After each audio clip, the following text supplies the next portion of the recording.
조중동부터 한겨레 경향 진보 언론까지 왜 유독 문재인에게만 가혹한가? 왜곡된 여론전의 숨은 음모는 무엇인가? 조기숙 정치학 박사가 밝히는 왕따 정치의 실체와 7가지 비밀. 악의적 프레임에 맞서는 시민의 힘이 필요할 때 왕따의 정치학, 일독을 권합니다.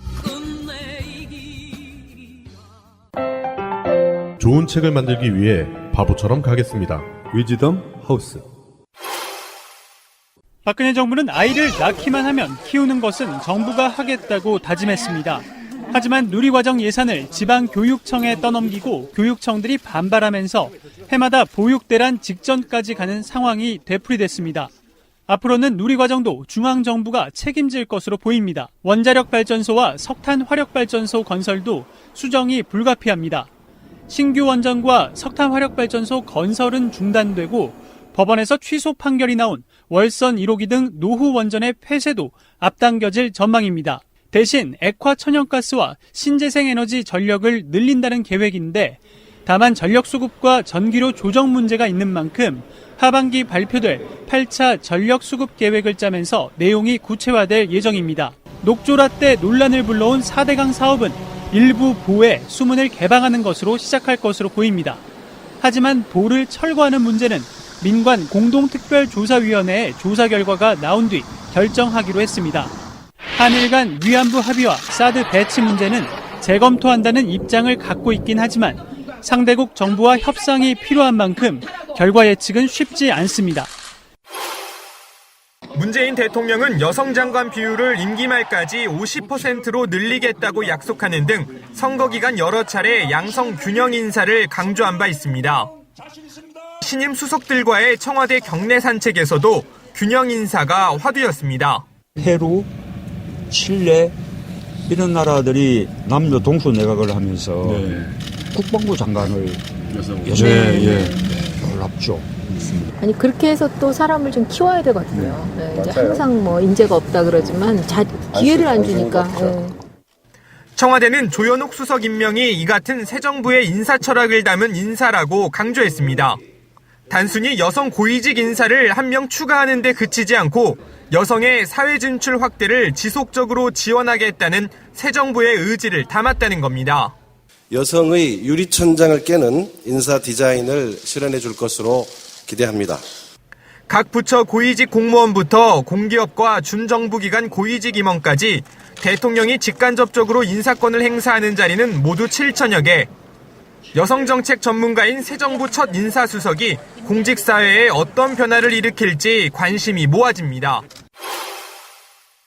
총리실에 따르면요, 이낙연 총리 후보자 아들은 지난 2002년 봄 대학교 1학년을 마치고 자원 입대를 신청했다고 합니다.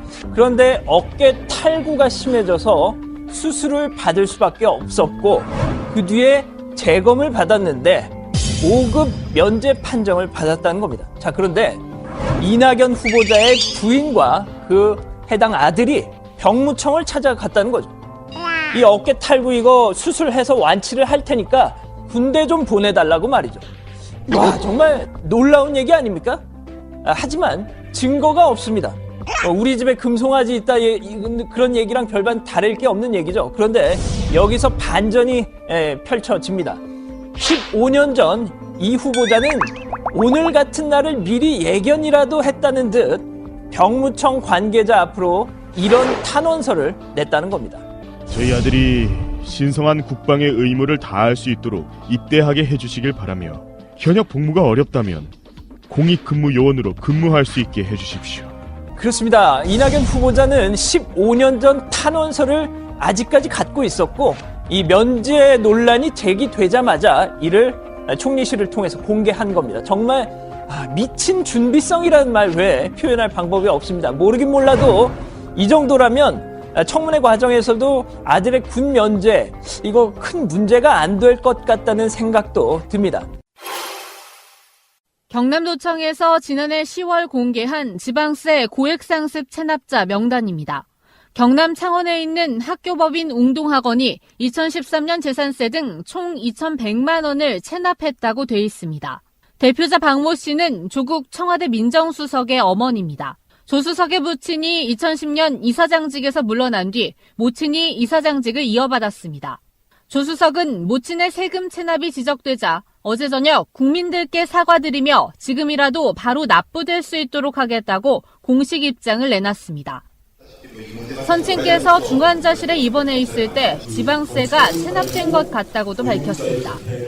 또 웅동학원의 올해 예산이 78만 9천 원에 불과한 사실이 뒤늦게 드러났습니다.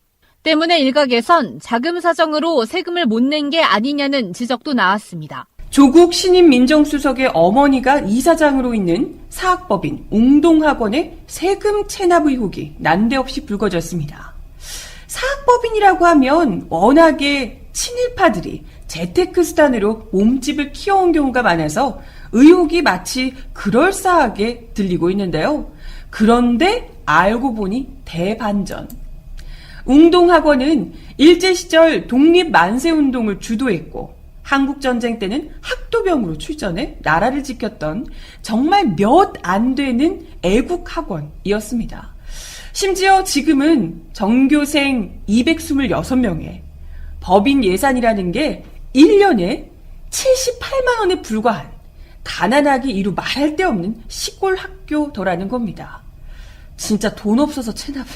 100년이 넘는 세월을 독립운동과 한국전쟁 참여로 이 나라를 지켜왔던 학교를 사학 재벌? 세금 탈루로 낙인 찍는 이들의 의도 대체 뭘까요? 정 전 의원도 어떻게 가시는 겁니까 어디? 저는 뭐 임명직에는 진출하지 않겠다. 그렇게 여러 번 공언해 왔고, 제안이 올 리도 만무하고, 와도. 겸손하게. 오더라도 난 안 받겠다. 예, 사양.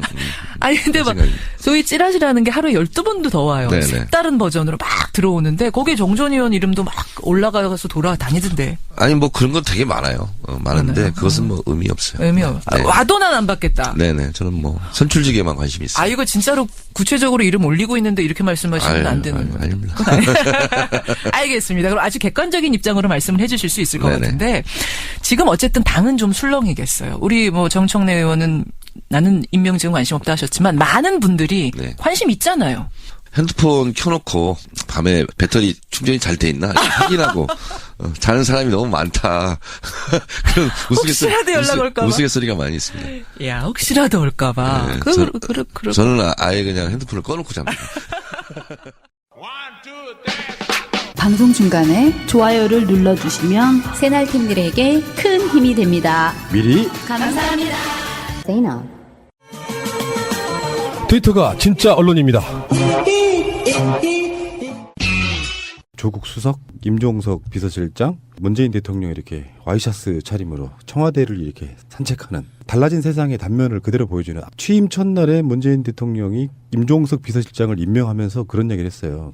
젊고 역동적인 그런 청와대를 구성하고 싶다. 젊은 사람들 위주로 꾸리는 그런 느낌이고요. 그 화제가 됐던 사단이 조국 수석하고 권혁기 춘추관장하고 커피를 일회용 커피잔에 커피를 한 잔씩 들고 이제 티타임 얘기를 하기 위해서 청와대 경내를 걸어가는 그게 이제 찍혀서 나온 건데 너무 잘생겼다 이씨 영화의 한 장면이다 화보다 앞으로 청와대 화보 찍어서 팔아가지고 우리 이걸로 뭐 기금 조성해가지고 뭐 유기묘 접기 하자 뭐 그런 내용들이 트윗이 엄청나게 올라오고 있거든요. 근데 왜 이런 것들이 화제가 되냐고 생각해 보니까 지난 몇 년 동안 우리 대통령이 청와대 안에서 뭘 하는지에 대한 보도나 사진이나 이런 것들을 국민이 접해본 바가 없어요. 너무 신선한 거잖아. 지금 이 작은 변화 자체도. 이게 소통한다는 내용이 될 수 있는 거잖아요. 그 얘기하면서 거기 이제 상대적으로 권혁기 춘추관장이 좀 그 앞에 있는 패권자들 문패권자와 조패권자에 비해서 상대적으로 깨구리가 돼 보이는 그런 또 의문의 일패를 당했다라는 트윗들도 많이 올라오더라고요. 그리고 청와대를 몰랐어요. 최근에 청와대가 관람을 할 수 있는 일반인들을 10일 전에 예약하면 가서 경내를 이렇게 관람할 수 있는 순례 코스도 있다 그러네요. 그게 노무현 대통령 때 만들어진 거예요. 그러니까. 네. 그러니까 우리는 그런 거가 물론 뭐 이명박근혜 정부는 그런 걸 아예 안 했겠지만 그게 다시 또 부활이 됐나 봐요. 그래서 지금 사이트에 그 예약자들이 엄청나게 몰리고 있다는 거야. 구경 한번 가보자고. 청와대 사이트예요? 네. 사이트에 이제 거기서 접수를 받고 있으니까. 페이스북에 보면 우리 정철승 변호사라는 분이 있어요. 이 양반이 평상시에 자기 외모를 엄청 자랑하던 분이거든. 옷만 사면 셀카 찍어서 올리고 그리고 자기 부인은 세상에서 제일 예쁜 여자고 뭐 이렇게 자랑질이 보통이 아니었어요. 귀엽게. 그런데 이분이 오늘 1시간 전에 이런 글을 올렸어요. 문재인 정부의 외모 패권주의에 대한 반감 여론이 워낙 커져서 한동안 페북에 셀카 사진을 안 올리기로 결심했다. 이런 글도 올렸고요. 농담처럼 할 수 있는 가벼운 소울거리인데 이게 얼마나 국민의 한 사람으로서 기분 좋고 재미있는 그런 마음인가. 이게 같이 가는 대통령, 우리의 대통령이구나. 정말 자랑스럽구나라는 생각이 막 올라가면서 오히려 이 당선되기 전보다 훨씬 더 많은 애정과 친밀감이 느껴지는 그런 느낌이 있어요. 이런 부분까지 디테일하게 기대를 별로 안 했거든요. 지금 이 사진이 제가 제일 멋져 보이는 사진인데 와이셔츠 차림에 새로 임명되신 분들 이분들과 함께 한때네 한 7, 8명 되네. 예, 이게 와이셔츠 차림으로 날씨가 좀 더운 날이기도 했고요. 그날이 그것들을 지켜보고 있자니까 확실히 권위가 거의 없는 상태. 이명박근혜가 권위를 엄청 만들어놨잖아요. 그쪽이라는 게. 최근에 이제 나오고 있는 이야기도 뭐 청와대 박근혜 7시간에 대한 얘기가 많았잖아요. 그래서 미국 시스템으로 대통령의 일과를 계속 공개하겠다는 거예요. 어디서 무엇을 하는지를 다 계속 공개하는 그런 상태로 지금 나오고 있는 거거든요. 그래서 확실히 청와대 시스템은 굉장히 젊어지고 나오는 사진들이 그냥 사진상으로 뭐 그냥 비주얼의 문제라기보다는 뭔가 역동적으로 국민과 소통하고 대화하고 협의하겠다는 단적인 상징성을 보여주는 거라고 생각이 들거든요. 근데 이제 그 내용들은 묻히고 지금 그 조국, 문재인 이분들의 외모만을 칭찬하는 시대에 이건 안 된다. 절대 안 된다. 근데 이제 일단 첫날은 관저에도 못 들어갔어. 도대체 박근혜가 뭘 어떻게 해놓고 나갔길래 관저에도 못 들어갈 상황이고 거길 지금 수리를 해야지 들어갈 수 있다는 얘기가 나오는지 잘 모르겠는데 하여튼 그런 부분에서도 있고 본인이 좀 더 비서관하고 가까운 데서 직무를 볼 수 있게끔 정부청사 사무실을 옮기는 게 어떠냐 그 개혁 아이디어를 꺼내놓고 있는데 그게 안 되는 이유가 있는 게 그 대통령 경호법이라는 그 법이 있는데 예.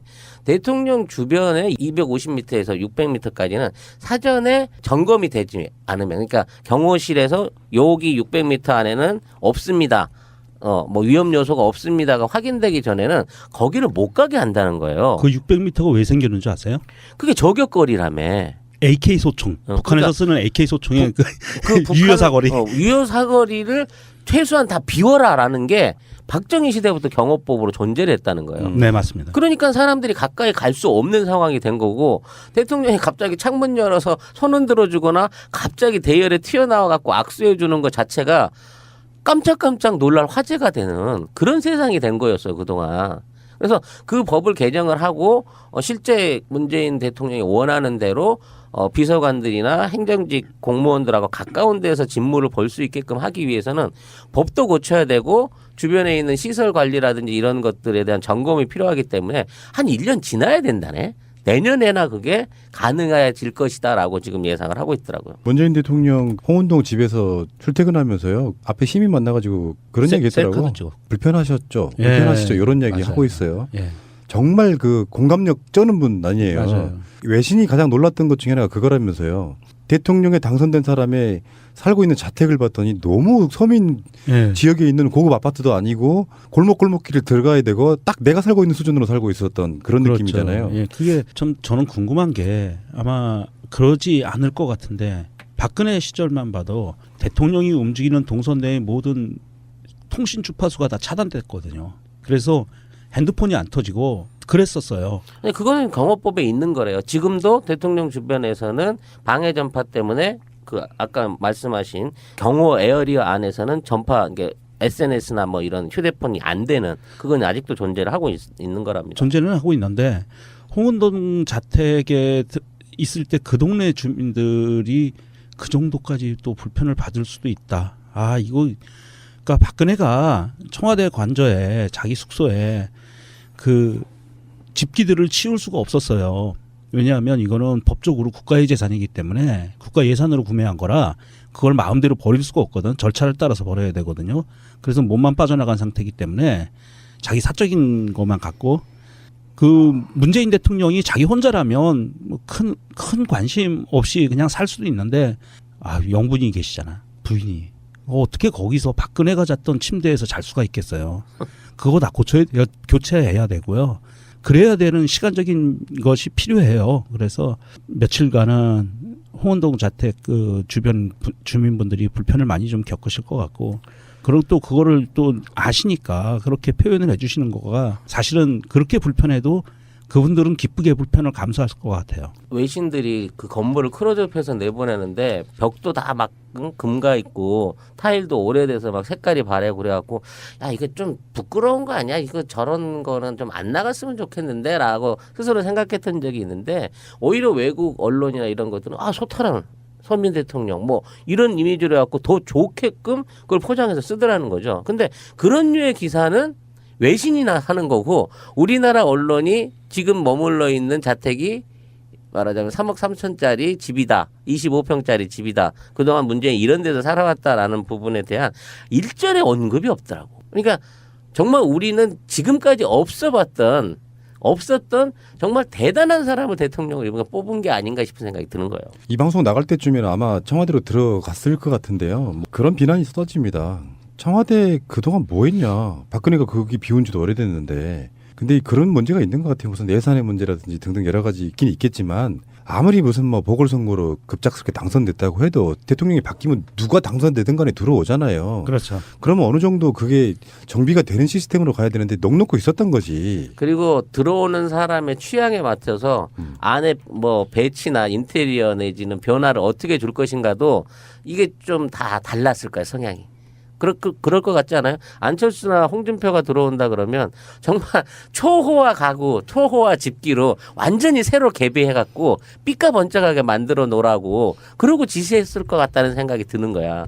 그에 반해서 문재인 대통령이 들어올 때는 수수하고 소박하고 절제되고 필요한 것만 교체하고 웬만한 건 쓰는, 웬만하면 건드리지 말아라는 차원으로 들어갈 것 같다는 얘기가 나오는 거죠. 아마도 그럴 것 같고요. 이제 들리는 이야기에 의하면은 자택에 쓰던 물건들 중에 계속 써야겠다는 물건들 갖고 그냥 들어가신대요. 뭐 그런 측면도 있고, 어찌 됐건 문재인 대통령이 청와대에 들어가서 뭐 그런 이야기도 있어요. 뭐 여러 가지 얘기 나오는데 하루 만에 달라졌다, 청와대 분위기가. 뭐 그런 것도 들리고, 관저로 들어가고 이제 이게 여러 가지 문제를 나올 거예요. 이것도 일종의 정치적인 이야기 하나인데, 문재인 대통령이 광화문으로 가게, 집무실을 광화문으로 옮기겠다는 거잖아요. 그러니까 사람들이 잘 불편해지는 건데 이렇게 될 거라고 봐요. 청와대는 그 기능 그대로 유지합니다. 청와대 잔주하는 것도 맞아요. 경호 문제 때문에. 근데 평상시 때 집무실을 정부 종합청사로 옮기게 되는 그 시스템만 있는 거고, 내가 봤을 때 그 과정에서 청와대 비서진들은 그 자리에서 그냥 자기들 업무를 볼 가능성이 저는 높아 보이거든요. 그래서 집무실을 옮기는 대신에 청와대 비서관회의 같은 거는 청와대에 따로 하고, 그리고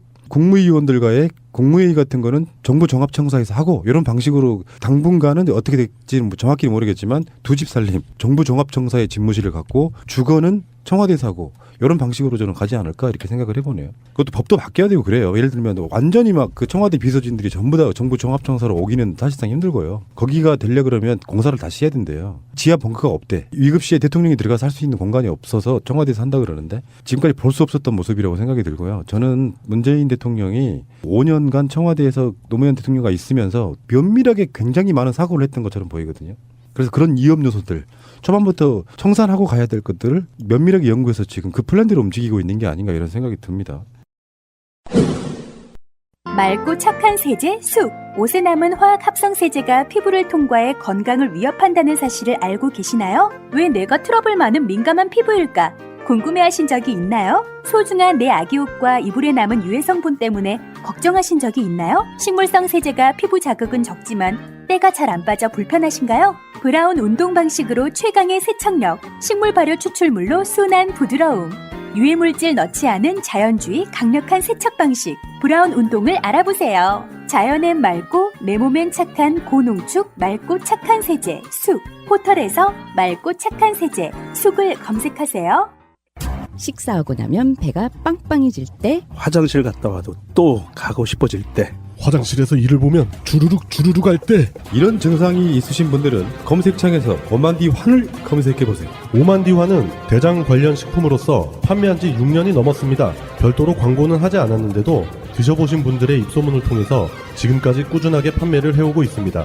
오만디환 사이트에 들어오시면 드셔보신 분들이 직접 올린 사용자 후기가 500개가 넘습니다. 다른 첨가물을 전혀 넣지 않고 천연 재료로 만들었기 때문에 안심하고 드실 수 있습니다. 무색소, 무방부제, 무화학 첨가물로 만든 오만디환입니다. 오만디환의 효능 효과에 대해서 자세히 말씀드리고 싶지만 법적인 문제로 이렇게밖에 표현을 못해서 많이 아쉽습니다. 5만원 할 때 5만, A, B, C, D 할 때 D 합쳐서 오만디환입니다. omandi.co.kr 070-4686-4287 요즘에는 단체 선물도 굉장히 많이 발전했더라고요. 내가 단체로 뭔가를 하고 싶다, 무슨 행사가 있어서 뭘 하나 맞추고 싶다 할 때 떠오르는 게 거의 없었잖아요. 거의 쇼핑몰인데. 네. 아이디어 상품들이 많네. 네. 이분들처럼 다양한 물건이 있는 곳이 없어요. 정말 그러네. GALLERY 갤러리 gift.co.kr인데 1666-5404. 오, 싸고 영 싸네. 감동스러운 게 이거네요. 사이트에 등재되지 않은 상품이나 국내에 없거나 세상에 없는 상품도 개발 제작 가능하답니다. 오, 대단한데? 문재인 대통령이 가장 먼저 임명한 인사는 국무총리였고요. 그리고 그 국무총리가 주는 인사의 배경에는 여러 가지 평들이 난무하고 있고요. 근데 선거 과정에서 또는 줄기차게 주장해왔던 청산 대상 중에 대표적인 게 지금 세 가지가 있었어요. 처음에 청와대 바꾸겠다. 이거는 이제 광화문 대통령 시대 열다는 의미가 정부 종합청사에서 집무하겠다는 거거든요. 일단 그 기본 골자 중에 최고의 바뀌는 게. 두 번째는 국정원 개혁, 검찰 개혁 이거거든요. 그 이야기를 우리가 해보도록 하겠습니다. 국무총리 후보자 내정할 때 국정원장과 비서실장을 같이 내정했었잖아요. 국정원장 후보자를 내정해서 국정을 어떻게 개혁할 것이냐, 여기에 대한 이야기를 한번 해보자고요. 일단 국정원 이야기부터 먼저 하겠습니다. 일단 임명에 대한 얘기를 하기 이전에 그 후보자들을 놓고 문재인 대통령이 직접 기자들 앞에서 일일이 소개를 하면서 이 사람들이 앞으로 이걸 이끌어 나갈 사람입니다. 질문하세요라고 딱 던져주고 나니까 기자들이 그런 경우가 없었잖아. 대한민국 역사상 처음이래. 대통령이 직접 인선자들을 소개를 하고 그 기자들이 준비가 안 돼 있어가지고 제대로 된 질문을 못 하는 거야. 특히 서훈 그 국정원장 내정자 같은 경우에는 스스로 물어보더라고. 나한테 질문 좀 하세요. 앞으로는 제가 공식적으로 이런 자리에서 뭐 얘기해 드릴 수 있는 입장이 아니니까 물어보시라니까 하는데도 불구하고 청와대에 출입하는 출입 기자들이 그동안 얼마나 주는 대로 받아 쓰고 있는 대로 그 수동적으로 일을 해왔으면 갑자기 바뀐 시스템에 적응을 못하는 대표적인 적폐 중에 하나죠. 대통령하고 기억납니까? 옛날에 MBN 기자, 여자 기자 대통령한테 뭐 빨다가 뭐 이상한 소리 해가지고 욕 바가지로 쳐먹던 기자도 하나 있었고요. K 모 기자라고 기억나는데 서훈 국정원장이 1980년에 국정원에 입사를. 그 회사라 자기들도 회사라고 그렇죠. 부르더라고. 무슨 기업 뭐 이렇게 부르잖아요. 2008년 약 10여 년 전에 퇴직했어요. 28년 정도, 30년 가까이 국정원에 근무했던 사람이고, 국정원 개혁을 하려고 하면 조국 교수 같은 경우는 검찰 개혁이 목적으로 임명됐다고는 하지만 검찰에 들어가서 개혁할 대상이 아니고 청와대에서 개혁을 지원해주는 역할을 하는 거거든요. 근데 국정원 출신을 임명할 수밖에 없는 거는 다른 조직하고 또 달라서 국정원 조직은 모르잖아요, 사람들이. 그러니까 그 출신만들만이 아는 개혁에 이런 사람들도 그냥 어느 날 갑자기 너 국정원장 해? 그러면 할게요. 이런 게 아니고요. 어떻게 개혁할 것인지를 굉장히 오랜 시간 동안 연구를 해왔을 거예요. 근데 그 개혁의 요지는 뭐 어떻게 보면 단 하나인데 국내 정치에 개입하지 말라는 겁니다. 국정원이. 지금까지 국정원이 개입했던 사건들 우리가 지금 너무나 많은 얘기를 해가지고 최근에도 알파팀 같은 경우도 국정원이 직접 알파팀에게 활동비를 지급했다 이야기가 나오고 있는 거고요. 댓글 부대, 여론 조작하는 그런 팀들은 아예 없어질 수밖에 없는. 이게 이제 국정원이 앞으로 어떻게 개혁될 것인가를 직접 들어볼 수 있는 기회는 없기 때문에 뭐 예상은 그렇게 상식적인 선으로 넘어갈 수 있을 것 같습니다만은 이번 그 기자회견을 보면서 느낀 게 뭐냐면 외신 기자가 한 명도 없는 거야, 참석하는 사람이. 왜 없나 했더니 하도 국정원 아니 청와대에서 그 브리핑을 안 하고 기자회견을 안 해주니까 다 철수를 시켜버렸다는 거야. 파견돼 와 있던 특파원들은. 그래서 부랴부랴 이제 사람들을 뽑아갖고 다시 보내고 있다네. 예, 이제 이런 취재에 응할 수 있도록. 그만큼 청와대가 국정 운영에 관련된 국민과의 소통이 전혀 없었다는 단편적인 예가 거기에 있는 거거든요. 근데 서훈 국정원장 같은 경우에는 그 국정원 3차장까지 했었다고 해요. 뭐 실무자이고 직접 할 수 있는 분이기 때문에 이분이 할 수 있는 그 어떤 개혁이 기존에 있는 구 인사들, 과거 정부는 그랬단 말이야. 이명박 정부는 호남 출신의 국정원 직원들을 거의 싹쓸이해서 해고를 시켰단 말도 있었고 매 정부나 국정원장이 바뀔 때마다 검찰에서 많은 사람들이 그쪽으로 옮겨가거나 사람들에 관한 물갈이 교체 같은 게 있었는데 이번에는 그런 인적 쇄신이 아니라 시스템 자체로 쇄신해가지고 지금 있는 국정원 직원들이 제대로 된 업무를 할 수 있는 댓글 같은 거 안 달고 선거운동 동원 안 되고 후보자나 중요 인물들 사찰 같은 거 안 하고 제대로 된 정보 업무에 활용될 수 있다라는 시스템을 난 이걸 좀 공개를 해줬으면 만들어줬으면 싶어요. 서훈 국정원 전 3차장은 북한에서 살아본 적도 있는 사람이에요. 경수로 건설을 지원한 한반도 에너지 개발기구 금호 사무소 대표로 북한에 2년 거주하게 됐습니다. 북한을 너무 잘하는 사람이지. 이것도 정북이라고 꼬투리 잡아서 지랄지랄하는 거 아니야 또? 뭐 하다못해 비서실장에 대해서도 주사파라고 뭐 비토를 넣는 세력들이기 때문에 어쨌건 북한에 대해서 굉장히 잘하는 인물인데요. 이 사람이 지금 국정원 자체에 개혁이라는 말이 우리는 그냥 쉽게 막연하게 느끼지만 재탄생 수준의 완전하게 물갈이를 해버리겠다는 거거든요. 조직 개편도 그렇게 될 거고 이건 물론 법에 의해서 만들어지는 거예요. 신임 대통령이 국정을 이렇게 만들겠다고 하면 대부분 국회에서 통과를 시켜줍니다. 특별하게 뭐 하자가 있지 않는 한. 그러면 어찌됐건 이 개혁의 방향성은 딱 하나예요. 해외 업무와 북한 업무만 해라. 국내 정치에 절대 개입하지 마라. 사실은 이명박근혜 10년 가까운 시간 동안 그들이 망한 이유가 바로 이런 것들 때문이거든요. 국내 정치에 개입해가지고 온갖 뒷조사들을 해가면서 하다못해 뭐 대법원장 사찰도 하고 이런 방식으로 헌법재판소 탄핵 결정되기 전에도 국정원 직원들이 탄핵 심판하는 재판관들의 성향까지도 뒤에 조사하는 이런 방식. 국정원 직원들이 각 정부 기관에 나가가지고 마치 사찰하듯 감시하듯 그렇게 있는 이 상태는 버려야 된다는 거죠. 이명박근혜 정부 때 국정원이 얼마나 그 무능했냐면요. 저 같은 경우에 이제 그 대중국 관련해서 교육을 해보면 중국에 들어가서 중국의 고위층하고 연결되려고 하면 북한을 갔다 온 사람들이 대부분 고위층하고 또 연결이 돼요. 무슨 얘기냐면 북한이라고 하는 체제를 왔다 갔다 하면서 연결할 수 있는 사람들이 실제로 중국의 외교 라인이라든지 실무 라인 안에 관시를 갖고 있는 사람들이 예전에 다 국정원의 일종의 카운터 파트너였다는 거예요.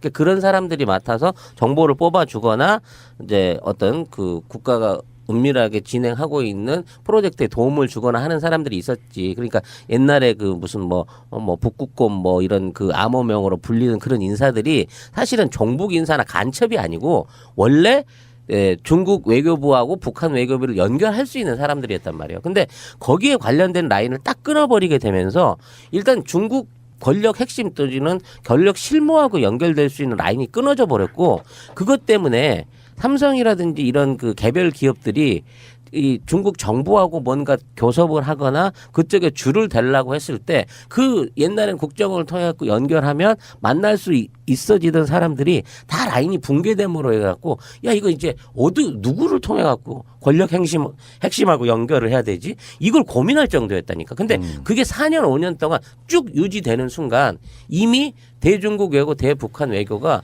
될 수 없는 상황까지 만들어졌다는 거예요. 그래서 이 외교 라인의 복원은 앞으로 우리나라가 대중국 외교를 하고 통상을 하는 데 있어서도 굉장히 중요한 업무예요. 국정원의 업무가 그런 부분 안에서 경제적인 부분, 외교적인 부분에서도 영향력을 미칠 수 있는 업무인데 이 사람들을 다 잘라버리고 지네 사람 고향 사람 데려다가 심어가지고 도청이나 하고 감찰이나 하고 SNS나 들여다보게 만드는 일을 해왔던 게 그동안의 국정원이었다는 거죠. 그런 적이 있었죠. 노무현 정권 때 국정원장에게 보고를 실질적으로 받지 않아서 대통령이 직보를 하지 않으면 그 권력 기관장의 힘이 빠져요. 그리고 심지어는 무슨 지방선거나 이럴 때 대국민 심리전 이런 개념으로 작업을 할까요라는 국정원으로부터의 의견이 들어왔을 때 안 돼라고 딱 잘랐던 게 노무현 대통령이었고요.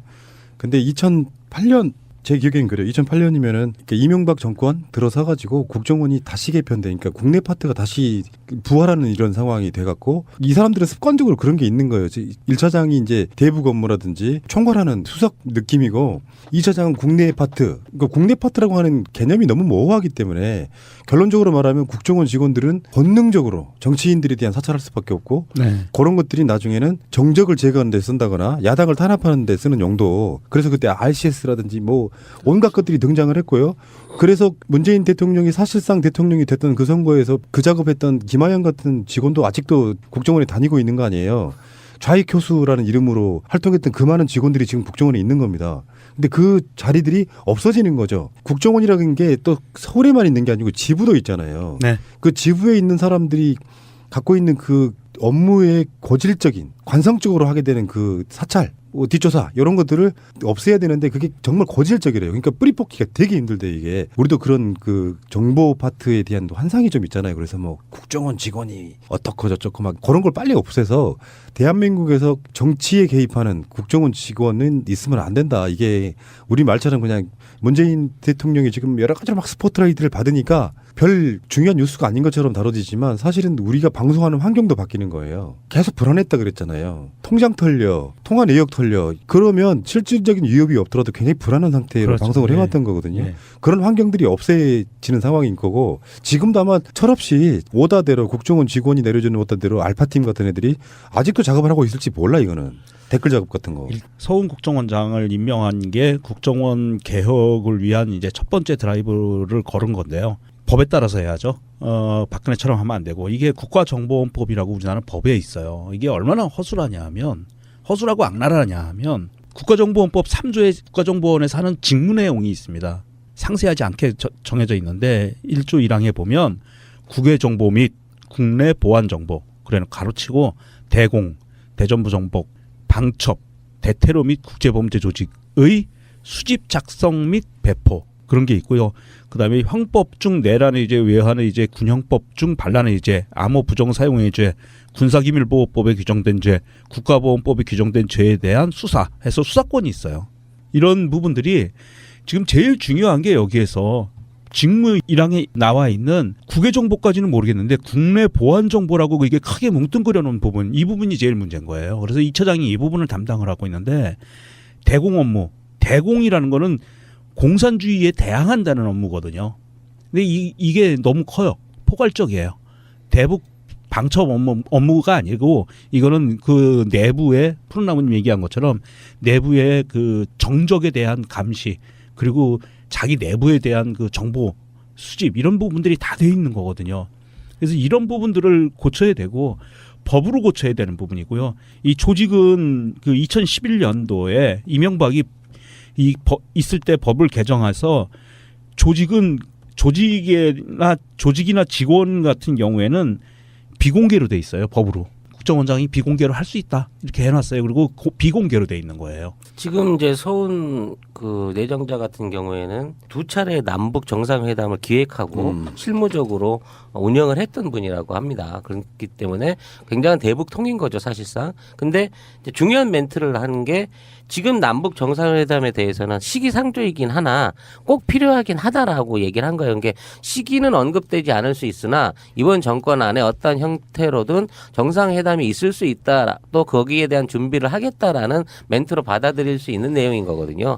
요 단계까지 가게 된다 그러면 뭐 남북 대화라든지 지금의 뭐 여러 가지 외교 현안들을 처리하는 데 있어서 또 굉장히 중요한 해법을 이분이 쥐고 있다라고 봐야 되는 거죠. 서훈 내정자는 국정원 내부 출신의 세 번째 원장이라고 합니다. 김만복, 이병호. 우리가 이번에 대선에 출마했던 남재준 국정원장 같은 경우는 육군 참모총장 출신이었죠. 자, 어쨌건 간에 많은 기대가 되고요. 최소한 새벽에 퇴근할 때 두리번거리진 않았으면 좋겠습니다.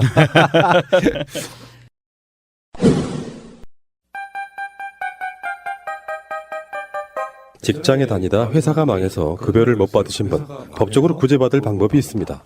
바로 최단금입니다. 노동법은 그리 허술하지 않습니다. 못 받는 것이 당연한 것이 아니라 받는 것이 당연한 것입니다.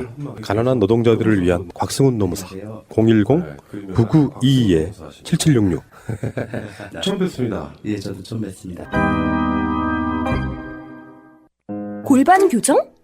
입고 걸으면 끝이라니. 참 쉽죠?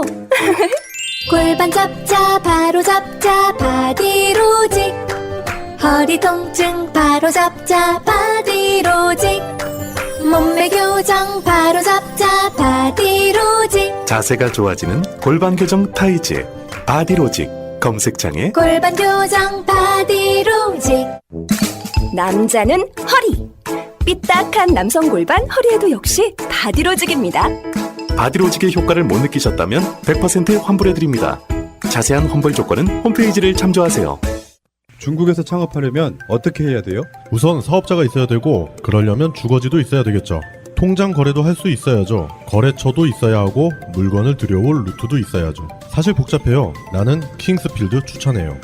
킹스필드요? 예, 킹스필드 통해서 중국 진출하면 그런 거 다 해줘요. 해주는 게 너무 많아서 말로 하지도 못해요. 상담 받아봐.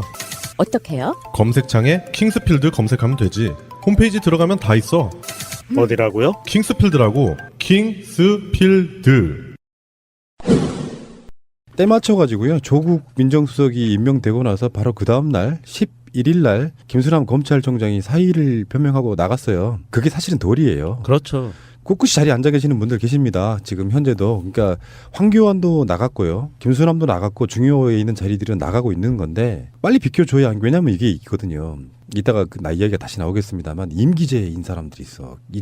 이철성 같은 경찰총장. 예. 그런 경우는 정권이 바뀌었을 때 정말 예를 들면 이런 건 가능하지. 박근혜 대통령으로부터 무엇을 하지 않았다고 지적을 당해서 사퇴의 압력을 받고 있던 무슨 자리에 있는 사람이 꿋꿋이 버텨가지고 정권 바뀐 데 있다고 하면 그걸 유임시킬 수도 있지만 야뭐 임기자라도 온갖 탄압과 온갖 나쁜 짓들을 다 해놓고 나서 정권이 바뀌어도 안 나가는 사람들은 일단 문제예요. 문제는 문제인데 그렇다고 해서 또 쉽게 나갈 수 있는 부분이 아닌 경우도 있을 거예요. 왜 그러냐면은 그 자리가 공석인 것보다는 후임자가 올 때까지 그 자리 지켜주는 것도 필요하다고 보니까. 근데 조국 교수가 민정수석에 딱 임명됨으로써 검찰 개혁에 대한 의지를 드러냈고요. 조국 교수도 기자회견에서 그런 이야기를 했어요. 검찰 개혁에 대한 개혁 드라이브를 뒷받침하는 그 역할을 하는 거지. 예를 들어서 질문이 그게 있었잖아요. 검찰을 엉망으로 만드는 게 개혁이 아니고 독립을 보장해 주는 거. 권력이 최대한 개입하지 않으면 검찰은 개혁된다라고 일단 보는 건데요. 검찰이 정말로 그런 자립할 수 있는 정도의 풍토가 만들어지기 전까지는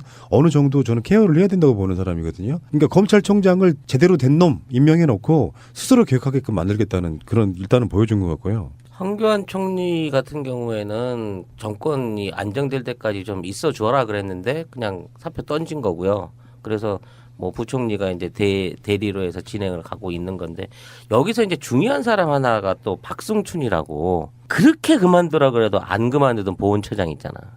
보훈처의 고유의 업무가 아닌 이상한 쪽에 그 박근혜 밀명을 받아서 그 일을 처리하고 있었던 그 보훈처장도 같이 이번에 그만두게 된 거니까 하나하나씩 뭐 적폐 인사들이 정리가 돼 나가고 있는 그 환경이 뭐 진행이 되고 있는 거예요. 그러면 누가 또 이제 다음 사임을 하게 될지 또 어떤 사람이 나가게 될지는 잘 모르겠는데 검찰 개혁에 있어서 일단은 그 검찰의 수장이 그만두고 그 자리가 공석이 됐다는 것 자체는 검찰 내부로에도 그렇고 이 정부의 이제 친박 인사들, 친박 박근혜에게 임명받았던 인사들이 어느 정도 지금 있는 정권에 협조적으로 개혁에 순탄하게 따라오겠다고 하는 일종의 굴복 의지를 보여준 게 아니냐는 면에서 굉장히 그 발빠르고 적절한 사태였다라고 평가를 해야 될 것 같아요.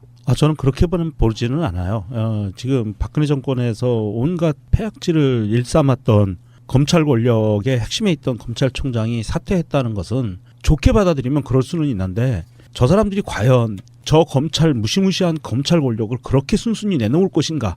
거기에서는 좀 의문점이 있어요. 사실은 개혁 대상이 검찰 전체가 아니고 정치검사 50명. 그렇죠. 물론. 그러니까 지금 권력에 줄대가지고 각종 무슨 지검장 나가 있고 서울중앙지검 같은 곳에 권력적인 곳에 뿌리 박혀 있는 그 검찰들을 섞어내는 것이 일단 첫 번째인데 그것은 쉬워요. 어떻게 보면 인사권자가 인사해버리면 되는 건데 김수남 같은 경우는 임기가 정해진 사람이잖아요. 그러니까 임기가 정해진 사람이다 보니까 자기 입장에서 아무리 임기가 있어도 정권이 바뀌었고 또 우병우하고의 연관설이라든지 박근혜 정권 때 검찰이 잘했다고 잘했다고 볼 수가 없잖아요. 그렇다 보니까 나가주는 것이 어쩌면 너무나 당연한 거라서 이것은 뭐 칭찬 받을 것도 말 것도 저는 없다고 보고. 안 나간다고 버티면 뭐 최동욱 청장처럼 뭐 뒷조사 해갖고 아들 까갖고 내보낼 수는 없으니까 개혁에 있어서의 상당한 저해 요소가 될 수 있었는데 조국 수석 딱 임명되자마자 바로 그만둬 주니까 이제 후임을 갖고 우리가 아름다운 상상을 해볼 수 있게 되잖아요. 이제 누구를 앉힐 수 있을 것인가. 조국 교수가 평소에 갖고 있던 검찰에 관한 그 본인의 그 법률학자로서의 소신이 있어요.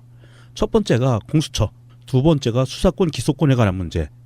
이것을 그 지금 현 상태대로 검찰에 그냥 맡겨두어서는 곤란하다라는 본인의 그 의지를 계속 피력해 왔거든요.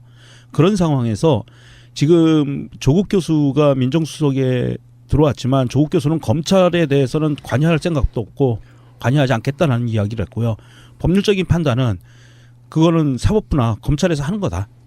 본인은 그쪽에 대해서 관여하지 않겠다라고 얘기를 했는데 중요한 거는 법률가라는 거죠. 법률가는 법으로 얘기를 하거든요.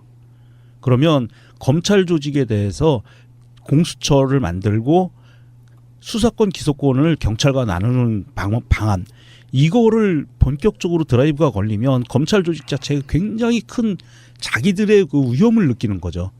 그래서 이 사람들이 그 자리를 떠난다는 것이 서운히로 새 정부에 협력하기 위해서가 아니라 어쩌면 그 안에서 검찰 조직을 보호하기 위한 불가피한 마지막 선택으로 그렇게 하는 게 아닌가. 당연한 거예요. 이거는 그쪽 분야의 불문율 같은 겁니다. 다른 건 몰라도 권력기관장들은 정권이 바뀌는 순간에 임기가 사실은 무의미해집니다. 그래서 버티면 어쩔 수 없다고 그러지만 그렇게 버텨서 자기가 남는 게 없거든요. 만약에 박근혜가 임명한 우병우가 사실상 임명한 검찰총장이 임기 채우겠다고 앉아 있잖아요. 그러면 여론에 엄청난 빗발쳐서 결국에는 자기 자신이 사적인 게 털려요. 그렇죠. 여론 언론에 의해서. 언론에서 털리죠. 그러는 것보다는 차라리 이렇게 자리 모양새 좋게 비켜주고 잘 봐주세요 하는 신호일 수도 있는 거고요. 그러니까 이제 서로 간에 잡음 같은 것이 없는 상태로 이렇게 무리 없이 정권 이양을 하게 되는 검찰도 조직이 바뀌는 건데 결정적으로는 지금 조국 교수 이야기도 그런 건데요.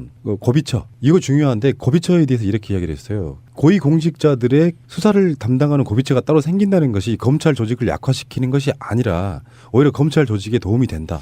라고 그렇죠. 이야기를 했습니다. 그러니까 기득권을 완고하게 갖고 있는 애들은 수사권, 기소권도 우리가 막 부려야 되고 언터처블 돼버렸잖아요. 검찰 조직이라는 것 자체가.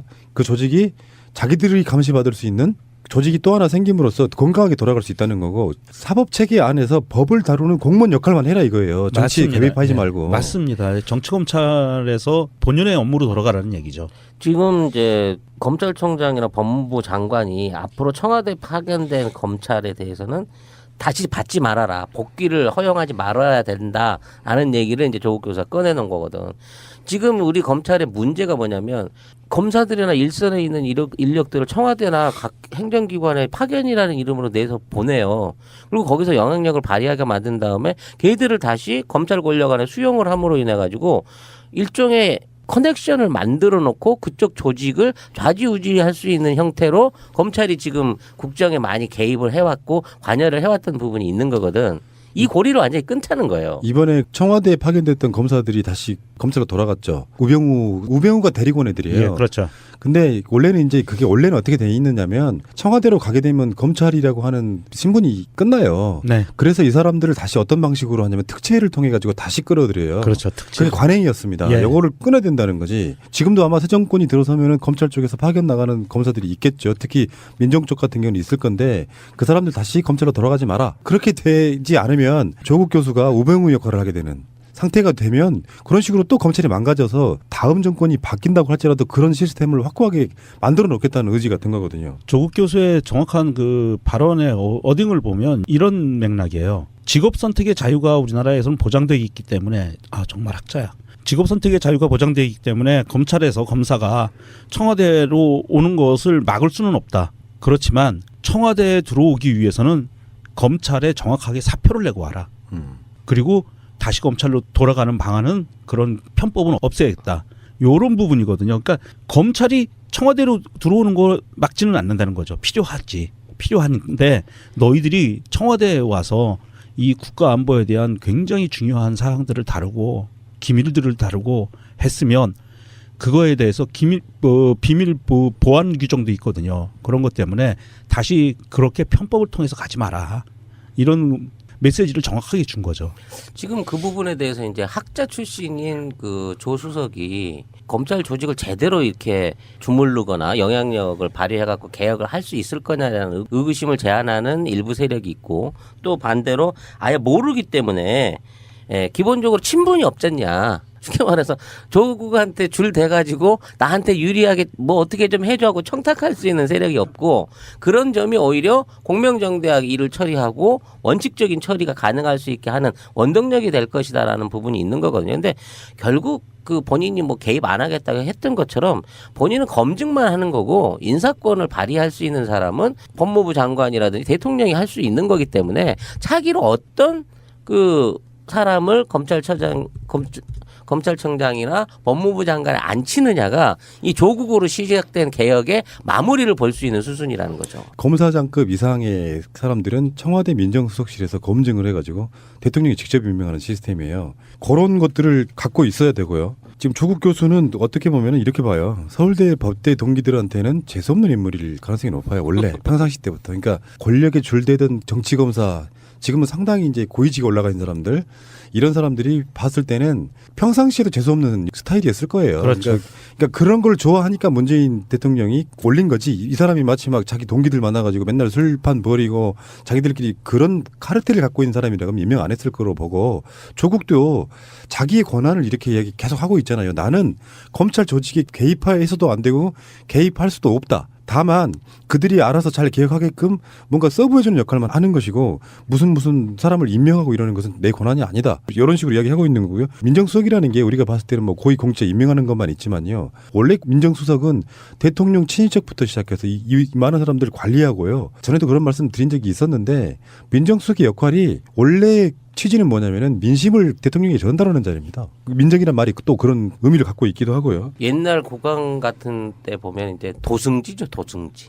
실제적으로 관리들을 관리하고 그 국민들의, 백성들의 민심을 전하는 역할인 건데, 아무튼 조국 교수에 대해서는 기대감이 큰 만큼 조국 교수가 해 나갈 수 있는 개혁에 적극적으로 힘을 실어줄 수 있는 차기 인선 구성이 좀 돼서 그토록 바라던 검찰 개혁, 진짜 원리 원칙대로 제대로 된 시스템으로 다시는 못 되게끔 확고한 시스템을 한번 만들어냈으면 하는 기대가 있습니다. 조국 교수가 법학자잖아요. 법학자고 서울대 법대, 서울대 로스쿨에서 강의를 했고요. 하지만 이제 조국 교수는 원래 자기 이런 속된 말로 족보, 자기 밑에 그 족보들을 두지 않는 스타일이기는 한데요. 이런 것도 한번 우리가 관전 포인트로 한번 봤으면 좋겠어요. 젊은 소장 검사, 검찰 내에서 젊은 소장 검사들은 조국 교수한테 강의를 들은 사람들이 많을 거다. 그러면 조국 교수가 그 검찰 개혁의 의지를 갖고 있는데, 그 검찰 수뇌부에서 만약에 예전에 노무현 대통령 때처럼 집단 항명 같은 이런 상황이 발생했을 때 검찰 내부에서 아마 자성의 목소리도 굉장히 강하게 나올 수 있을 거다. 이런 생각도 한번 해보면 재미있게 볼 수는 있을 것 같아요. 우리가 재미로 보는 건 아니지만. 그래서 법무부 장관이 들어오게 되면은 한 이제 6월 중순경에는 조국 민정수석이 주도하는 대규모의 그 검찰 인사가 있을 예정이라고 하네요. 조국 민정수석이 주도하는 게 아니고, 아니 그러니까 법무부 장관이. 법무부 장관과 민정수석이 그 올라오는 인사들에 대한 추천이나 검증을 해가지고 대규모 인사가 일어날 거 아니에요, 다음 달에. 그 과정에서 기존에 이제 우병우 라인으로 불렸던, 철밥통으로 불렸던 검찰 내 핵심들이 어떠한 방식으로 잘려져 나가고 교체되는지가 초미의 관심사가 된다는 거죠, 그 시가면. 머리를 뽑아야죠. 그래서 오늘 그 오전에 뉴스에서 뉴스 방송에 나오는 타이틀 자막 중에 이게 있어요. 우병우 특검법 도입이 본격화되는가. 이게 좀 맞물려 들어가고 있는 거죠. 검찰 내의 우병우 조직이라든지 이런 부분에 대해서 아마도 이 사람들이, 검찰들이 줄줄이 사표를 내는 경우가 발생을 할 것 같고요. 아마 우병우 특검법이 들어가게 되면 이거 하나만 갖고도 검찰 해요. 개혁은 충분히 이루어질 수 있을 것 같아요. 만약 특검법의 수사 대상이 될 수 있다고 생각하는 사람들은 미리미리 자기 자리를 던지기 시작하겠죠. 이게 법 이런 거의 문제 이전에요. 하기 나름인 자리라고 봐요. 맞아요. 예. 예를 들어서 원래 위치가 검증하고 하는 정도만 해주면 되는데, 주요 자리 꼭 그게 검찰뿐만 아니잖아요. 장관이든 주요 국가 관련돼 있는 기관의 장을 임명할 때는 그 사람을 거쳐야 되면 그 사람이 권력일 수밖에 없는데, 네. 그렇게 권력을 부렸던 애가 우병우 같은 부류잖아요. 그렇죠. 예. 사람이 하기 나름인 부분이 좀 없지 않아 있는 부분이 있어가지고 나는 그런 식으로 하지 않겠다라는 강력한 의지를 저는 보여준 거라고 보고요. 조국 교수가 민정수석이라는 게 참 낯설긴 합니다. SNS에서 늘 흔히 만나는 굉장히 그 특친, 예, 잘생긴 발음하라는 뭐 그 동네 형 같은 그런 느낌이었는데 그분의 평상시 지론들이 문재인 대통령과 차기 검찰총장이나 법무부 장관을 통해서 검찰 개혁이 이루어지길 바라고요. 그냥 법에 관련된 걸 다루는 공무원 이상도 이하도 아닌 거. 이 상태로 저는 가야 된다고 보는 것이고요. 시대가 바뀌었기 때문에 예전에 뭐 20대 초반에 그 사법고 시작해가지고 검사 되면은 부르는 호칭이 영감님이었다고 하니까 얼마나 많은 권위주의를 부렸는지 보시기 바라고요. 재밌는 거는 이제 짧게 이야기하자 그러면 뭐 법무부 장관 하마평 중에 박영선 의원도 포함되어 있습니다. 그러게 말입니다. 이것도 제가 봤을 때는 박영선이라는 캐릭터만 놓고 보면 좀 이상한데 법사위원장 오래 했잖아요. 그래서 네.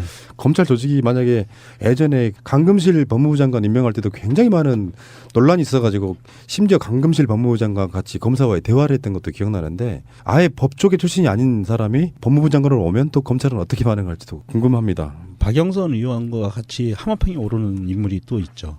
추미애 대표도 같이 오르내리고 있는데 추미애 대표는 이제 뭐 법조인 출신이긴 하지만 당 대표의 입장에서는 쉽지는 않을 것 같아요. 그렇죠. 네. 조국 민정수석은 최순실 국정농단 사건의 출발은 정윤회 문건이라고 말했습니다. 2014년 초 청와대 민정수석실에서 작성된 정윤회 문건은 최 씨 남편이자 비선실세라는 정 씨가 청와대 핵심 비서관 등 10명을 정기적으로 만나 국정정보를 교환했다는 내용이었습니다. 조 수석은 박관천 경정이 대한민국 서열 1위가 최순실이라고 이야기까지 했는데 민정과 검찰에서 제대로 조사되지 않았다면서 전면 재조사 방침을 밝혔습니다. 당시 민정비서관이었던 우병우 전 수석의 역할 규명도 불가피해 보입니다. 정인혜 그리고 최순실 그리고 박근혜에 대해서 서열 1, 2, 3위 언급하는 거 그 자료에 나오는데도 못 봤습니까? 그런 자료는 있었던 걸로 기억합니다. 조 수석은 나아가 실체적 진실 발견이 먼저이지만 조사 결과에 따라 사법 처리 여부는 달라질 수 있다 고도 언급했습니다. 문재인 대통령은 반부패 시스템을 구축할 비서관에 국정원 댓글 사건을 맡았던 박형철 전 부장검사를 임명했습니다. 적폐청산에 속도를 내겠다는 의지를 익힙니다. 국정원 대선 개입 수사 이후 좌천성 인사로 수사직에서 배제되었고 민정수석실은 문 대통령이 어제 함께 언급한 세월호 참사도 재조사하기로 했습니다.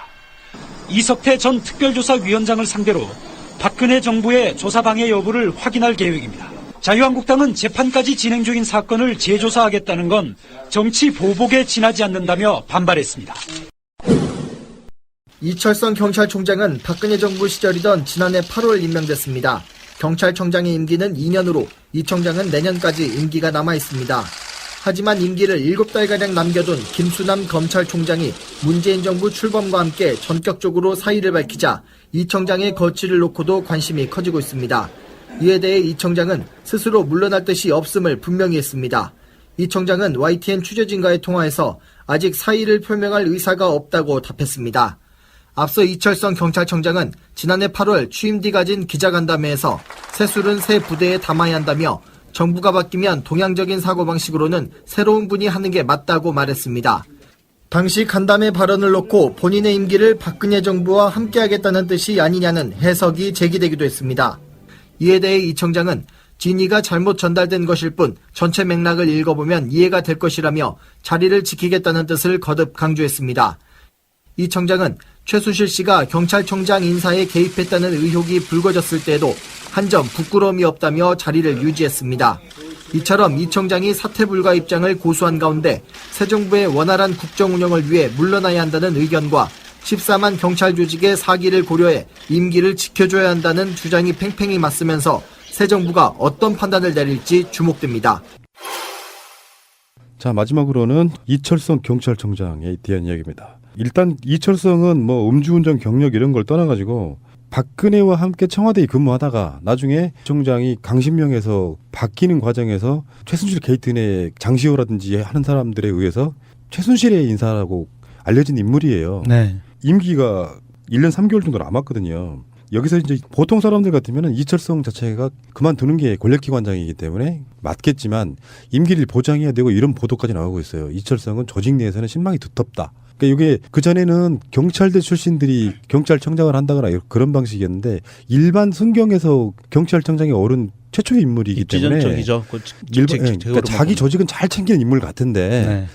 상식적으로도 봤을 때 이거는 인사권자가 인사권을 행할 수 있게 1년 한 3개월 알바케 하지 말고 저는 물러나주는 게 좋다고 봐요. 근데 안 물러나겠다고 공언을 했어요. 강신명이 물러나면서도 뭐 남의 아버지를 죽여놓고 자기 자녀들 뭐 아버지 힘내세요 이렇게 이야기한 그것 때문에 논란도 됐었잖아요. 자기가 나중에 강신명 후임으로 와가지고 박근혜 정권에게 대단히 아부했다 저는 그런 느낌은 없고요. 무슨 청문회 때 뭐 그런 얘기도 있었잖아요. 국회에서 최순실이 뭐 이제 경찰청장 오케이 뭐 이런 문건이 발견되면서 최순실이 낙점한 인사 아니냐. 사실은 우리가 생각해도 그렇잖아요. 제가 봤을 때 그냥 우병우예요. 최순실이 추천을 하고 우병우가 패스 시켜주고 검증해주고 그냥 끝난 문제라고 저는 보는데 이철성 같은 사람들은 이제 권력기관장의 입장에서는 빨리 물러나주는 것이 예의라고 보는데 자기 임기 채우겠다고 하면 정말 권력이 된 역시 많은 사람인 것처럼 보이고 자기가 재수추로라도 당시에 그 강신명 때 일어났던 경찰들 중에 물대포 발사의 사람의 책임을 갖고 있는 그런 사람이라고 하면은 벌을 준다거나 그걸로 지금 처벌받는 경찰이 단 한 명도 없지 않습니까? 장시호 씨가 이제 이번 재판 과정 중에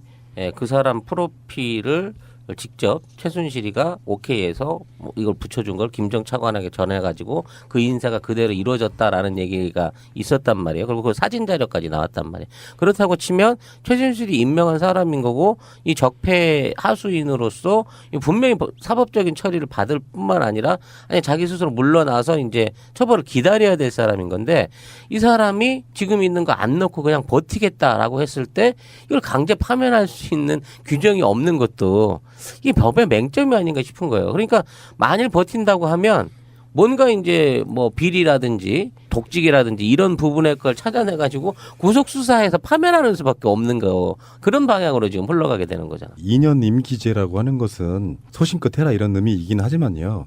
일단 이철성은 청문회 과정에서도 굉장히 많은 의혹이 있었잖아요. 부동산 투기, 음주운전, 뭐 석사 논문 표절 이런 것도 있었고요.